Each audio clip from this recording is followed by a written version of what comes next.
An daou gomperman a blij eo mon assemblez da doula kaoz gant an dud war ar miez. Ar vechman, in deud bete kerlouan da zigas da Jean-Marie Premel-Kabik e skoeren deus l'espoir des campagnes bretonnes, leur istor kaji ethnologel war ar chinchamanchou technikel trum bevet de mechou breiz et trenantek an anterkan a girio. E breiz gant tud hag a zo pevarug en vloaz, e heller distrei pas a gren amzer evel just, mais d'ur mare a zeblant beza pel kenan a koulskoude hag a zo tost a walar ouzom pesegur ez eo un anterkanvet bet ar fin. Perz a c'hambreir labour-douar, ini a c'heizennoù stuma, levezon a bruyoual war ar chinchamanchou technikel ar parkeier kemese vez kontet gant forzik dielo istorel Paul Trigi a testeniou.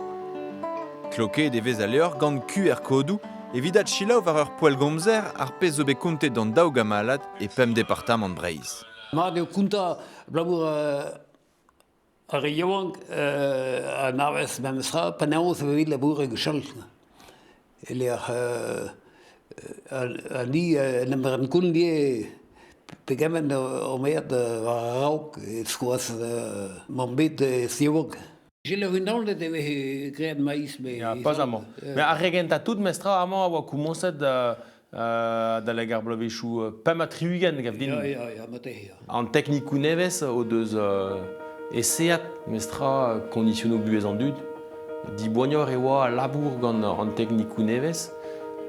Bon, da houde ar c'hostez fall eo an teknikou nevez o deus kaset kalstud kuet divar ar meaz, quoi.